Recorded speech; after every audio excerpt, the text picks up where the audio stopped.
Hi everyone, it's Jeff from Mitosu Crafts. Thank you for joining me today for the Global Stampin Video Hop with the theme of Happy Mail Ideas. So today I have a birthday card to share with you using the Cottage Rose Bundle and mixing that up with the Artistic Mix Decorative Masks. Check out the description below for the product links as well as the next video in the hop. With this artistic decorative mask, you can actually layer them up and create different looks for them and use them for more designs. So we'll be doing some ink blending on Flirty Flamingo cardstock. So we'll do that first on the Stamparatus. I've stuck my card layer on the Stamparatus with a piece of tape. I placed the larger squares onto there, and I've kind of like just aligned it so it looks like the edges are straight. And also, if you place this one on top, it's actually the same size and it matches centrally with the other mask. So I've just used tape for those, but I'm gonna use Polish Pink and Flirty Flamingo. And you can also use your magnets to secure it a little bit more. I'm gonna start off with the Flirty Flamingo and gonna ink up from the middle and just ink that up all the way down just before you hit the edge of the layer.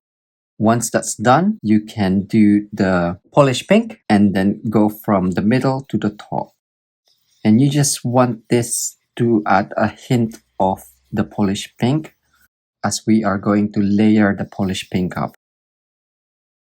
Once you've covered with the initial blending, layer up your mask and again just add magnets on top. You can add more tape if you prefer to secure it, but I'm just happy with the magnets.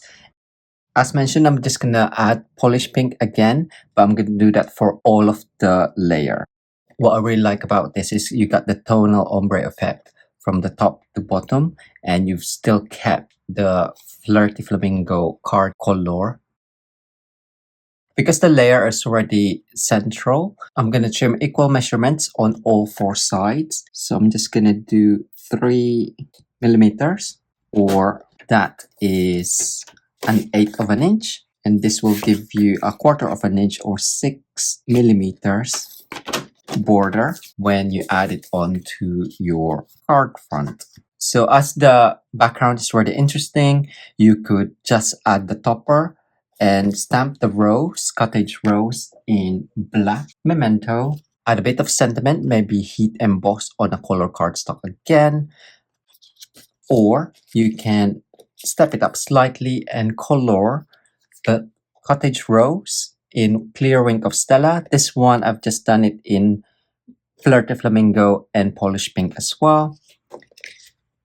And then add a bit of sentiment. But for my card today, I'm going to white emboss the Cottage Rose on vellum. Do make sure you prepare your vellum with the embossing body first. I'm also going to heat emboss the sentiment, and I've chosen Parakeet Party. And with the Additions Embossing Toolkit, do just use that to add the embossing powder and then heat set it with your heat tool. We're independent Stampin' Up! Demonstrators based in the UK, so if you live in the UK, France, Germany, Austria, or the Netherlands, you'll be able to purchase current Stampin' Up! Products from our online shop. Do use the current host code, which can be found on our website at mitosucrafts.com to receive a handmade craft from us the following month, or any extra gifts if your order qualifies. Now, I do want to layer this up, so the only issue with vellum is you can see through it. So what I'm proposing to do is actually adding adhesive sheet and layering up your vellum.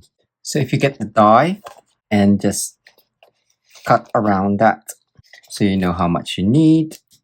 If your adhesive sheet is across 2 panels, just take off the backing carefully and then lay on top of your vellum and then slowly peel off the backing. Sometimes it works.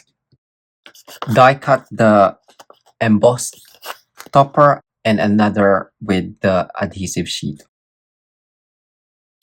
Once these two are die cut, you can add that vellum and layer it up on top take off the backing carefully and then add the embossed piece.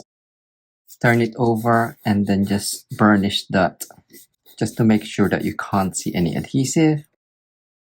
You can do a couple more of the layers if you prefer, so you won't be able to see the stamping dimensionals.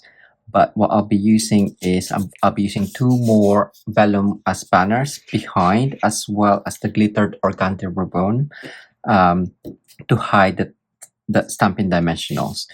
So I'm going to just add actually multi-purpose liquid glue. There you go. So I've just added dots of multi-purpose liquid glue around where the joints of the designs are.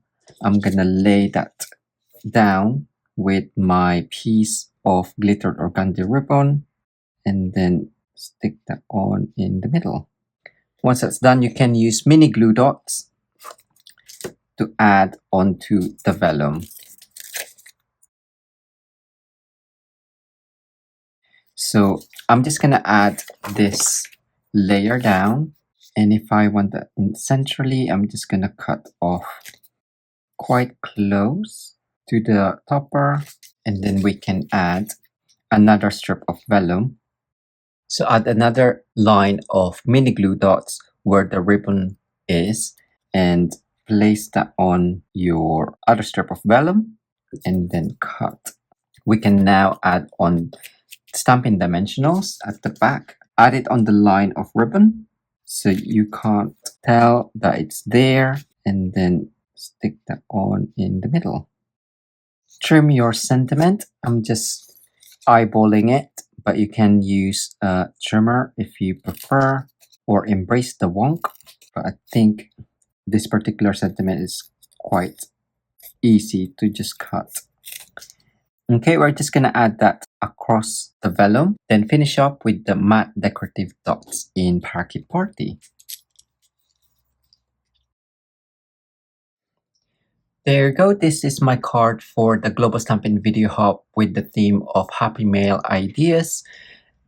And I hope you enjoyed that card. Here is another version with the other decorative mask, and I used Shaded Spruce, Parakeet Party, and Flirty Flamingo for the sentiment. Which one do you prefer? The Flirty Flamingo or the Parakeet Party? Let me know in the comments. And do check out the description below for the product links, as well as the next video in the hop. Thanks again for joining me today. Until next time, bye!